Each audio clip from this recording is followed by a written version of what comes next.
আমার ভূতে অসুস্থ হয়ে গেছে।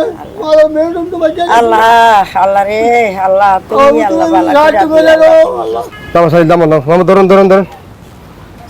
নাম ধরুন লামান আসসালামু আলাইকুম ওয়া রাহমাতুল্লাহি ওয়া বারাকাতুহু। এই যে দাঁড়ান সম্মানিত দেশ বিদেশ থেকে প্রবাসী যারা দেখছেন সবাইকে জানাই আন্তরিক শুভেচ্ছা অভিনন্দন। প্রিয় ভাইয়ারা, আমরা একটা অসহায় মানুষের ভিডিও নিয়ে আজকে আসছি। দেখতে পাচ্ছেন যে এই ছেলেটা আজকে প্রায় 7 মাস আগে গাড়ি অ্যাক্সিডেন্টে ওর মেরুদণ্ডের যে হাড়টা ভেঙে গেছে, অনেক চিকিৎসা করছে, বর্তমানে ঠিক হয় না, ডাক্তার বলছে অপারেশন করতে হবে। এজন্য আমরা ওনাদের বাড়িতে চলে আসছি। আমরা আসলে একজন অসহায় মানুষ, এই উঠতি বয়সের ছেলে, এই যে ছেলেটা আমি দেখাচ্ছি আপনাদেরকে, একটা উঠতি বয়সের ছেলে।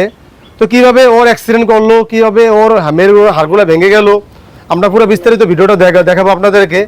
আপনারা যারা দেখছেন প্রথমে ভিডিওটা আল্লাহর জন্য হলো, আপনারা একটু লাইক কমেন্ট শেয়ারের মাধ্যমে অপর ভাইকে দেখার সুযোগ করে দিবেন, যাতে দেশ বিদেশি প্রবাসী ভাইয়েরা সকল ভাইয়েরা দেখতে পারে।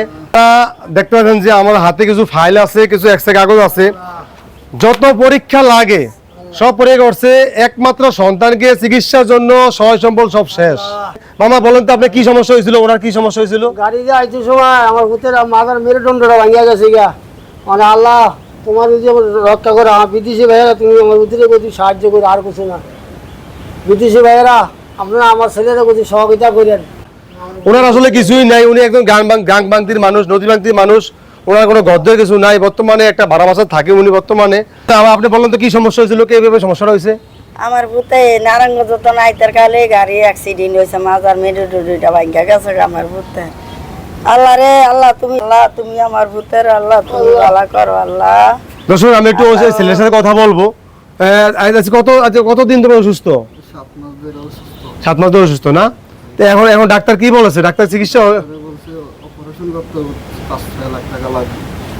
দর্শক অপারেশন করতে হবে, ডাক্তার বলছে অপারেশন করতে হবে, যে 4-5 লাখ টাকা বা 5-6 লাখ টাকার মতো লাগতে পারে। কত লাগবে এখনো শিউর না।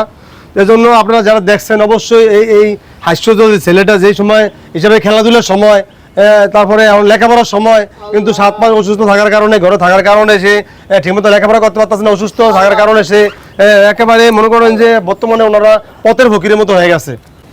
আল্লাহ আমার ভূতে আল্লাহ অসুস্থ হয়ে রয়েছে। আল্লাহ ভাইয়ারা বাবারা তোমরা একটু সাহায্য করে দিও আমার ভূতের। আল্লাহ আমার ভূতে নিয়ে একটু ভালো হয় আল্লাহ।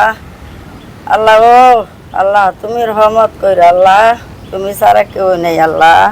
দর্শক, যে জনম দুঃখিনী মা, যে সন্তানকে মা কোলে পিঠে করে মানুষ করেছেন, গর্ভে ধারণ করেছেন, লালন পালন করেছেন, বড় করেছেন, সেই মা আজকে আপনাদের কাছে হাত বাড়াইছে। জজ ভাই যারা আপনারা আছেন, ওনাদের একটা নাম্বার দিয়ে দেবো, যদি কোনো সুবিধাবান ব্যক্তি বা ভাই যদি দয়া করেন তাহলে একটু সাহায্যের হাত বাড়িয়ে দিবেন, যাতে এই ছেলেটা চিকিৎসার ব্যবস্থা হয়। তো ওর প্রস্তাবে নাল দিয়ে প্রস্তাব করতে হয়, আর ওর মেরুদণ্ড ভাঙার কারণে ও ঠিকমতো হাঁটাচলা করতে পারে না। ডাক্তার বলছে শুয়ে থাকার জন্য, এটা শুয়েই থাকতে হয়। আমরা বহুত কষ্টে ওরা ভিডিও করার জন্য এখানে নিয়ে আসছি। এজন্য আপনারা যারা দেখছেন, 10 ভাই যারা দেখছেন, অবশ্যই আমাদের ভিডিওটা প্রথমে আল্লাহর জন্য হলো লাইক কমেন্ট শেয়ারের মাধ্যমে ভিডিওটা ছড়িয়ে দিবেন, ওর ভাইকে দেখার সুযোগ করে দিবেন। তা আমি